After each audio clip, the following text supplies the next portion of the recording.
Procrastinate is something we do on an everyday basis, and the sewing room is no different.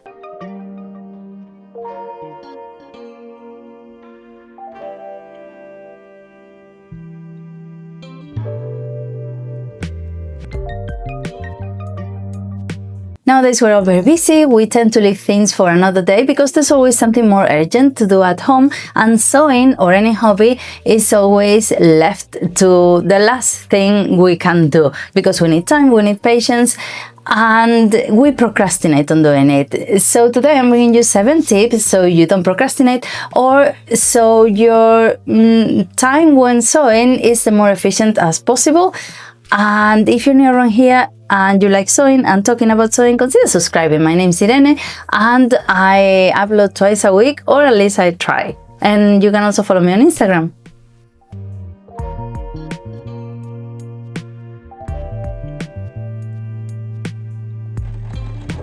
So it needs patience, it needs time, and if it's the last thing we're going to do in the day, it's not going to turn out great because we're not going to have any of this, no patience or no time, and we're going to be tired as well. And if you're tired, you better don't sew. My husband's nana used to say that if you're not in the mood, don't bother sewing, because it's true that it doesn't turn out great. But there are a few things we can apply to our sewing routine, so this little time we have is efficient and we make the most of it. And the first one is a clear example of do as I say, not as I do, because it takes me a long time to do this, and it is organization. If you have your sewing room organized or your little corner in your house where you sew, it's going to be easier to start sewing, of course, but it's quite difficult to leave it organized. Sometimes when you finish sewing, you just want to leave the room, you're exhausted, but it's better to pick up after yourself. It's like in a hotel, in a kitchen, in a professional kitchen, in a factory, everyone picks up, so the next shift has it all clear to keep on working. Well, it is the same. You cannot leave everything for your future self to pick up, so try to do this.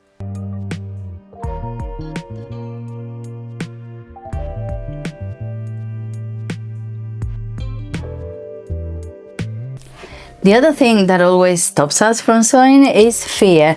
Oof, I have this expensive material I bought and I have to cut it, and of course you're going to be afraid. Or, oof, look at that pattern, there's so many lines, there's so many things to do.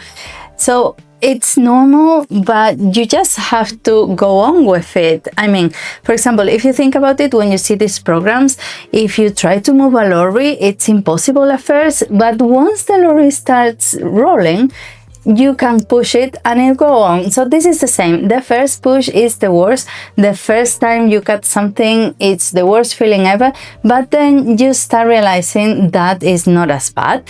And one thing you can do is that you can make a toile. If your fabric is too expensive, you can make a toile with a cheap material and see how it works, so you're not afraid of cutting the other one. Or if it's a very complicated pattern, you can start little by little, taking one thing, one step at a time, so you don't feel overwhelmed.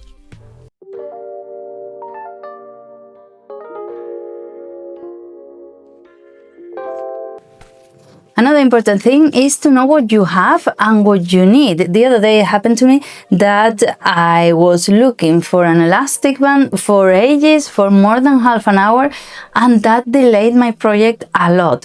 So that's really important. On the one hand, to know what you have and to have it organized so you're not looking for it. And on the other hand, if you don't have it, don't delay going to the haberdashery to get it, because that's another thing. Oh, I don't have this, but I procrastinate on going to the haberdashery. Maybe it's not nearby. So you have to make a route on your everyday basis. You have to see when you can go so you can avoid leaving it for later, so your project doesn't sit there for ages. It happens to all of us. Another good tip is to know how much time you have in your hands to do that project on that day. For example, you only have 1 hour that day and you really want to sew. So you know that in 1 hour maybe you can only cut fabric or you can only prepare patterns to sew the dress later on. But it's really important because if you have figured that out, you can go straight ahead to do what you have to do and you don't waste time just thinking, oh, what can I do if this enough time, or no, I can't do the dress in an hour. You cannot do the dress in an hour, but maybe you can cut the fabric, prepare the patterns, or start gathering the skirt. And talking about time, another important one is to know how long something is going to take to sew. For example, if you know how long it takes to hem your trousers or to gather a skirt, you know how efficient you can be and you know how or when you can put that into your routine or into your day. So for example, if I know that this jumpsuit is going to take me an hour, I can know when I can do it on that Saturday or on that Friday morning after breakfast. So it's really important. In my case, it's a bit more difficult because when I film myself, it takes me longer, so sometimes I don't really know how long I'm going to take. But for you, maybe it's easier, even though you've had to be sewing for a while to know how long it takes, but you'll just figure it out. And you can even take notes if the hemming of this, and you can even take notes once you finish a project. If this hemming took me 10 minutes, or this skirt took me an hour, or this jumpsuit an hour and a half, then the next time you're going to do something similar, you can know when to put it into your routine, even though sometimes it's a bit more complicated depending on the fabric or the details, but sort of.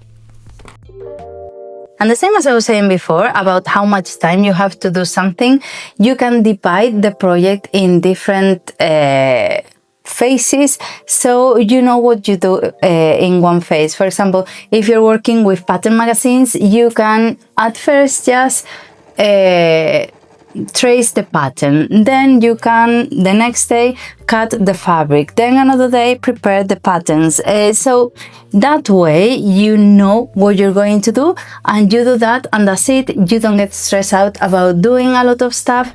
It's just a matter of timing yourself to know what you can do.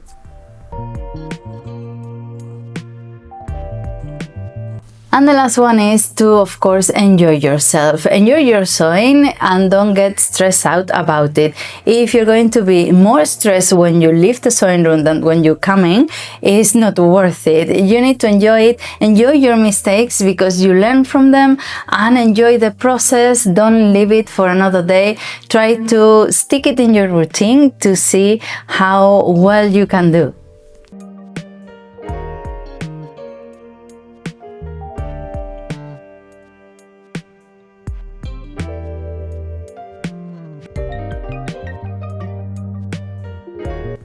Well, sewing is one of the greatest hobbies there is. It gives you creativity. It gives you the ability to solve problems, to don't get stressed. It gives you personality on doing your stuff, on creating.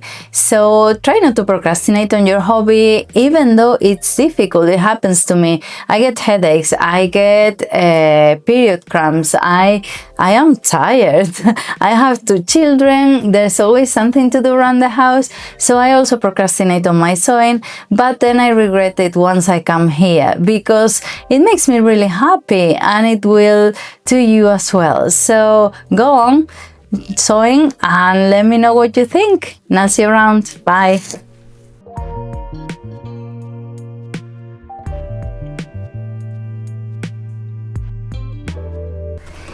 Y este, por supuesto, es uno de esos casos de consejos vendo, pero para mí no tengo.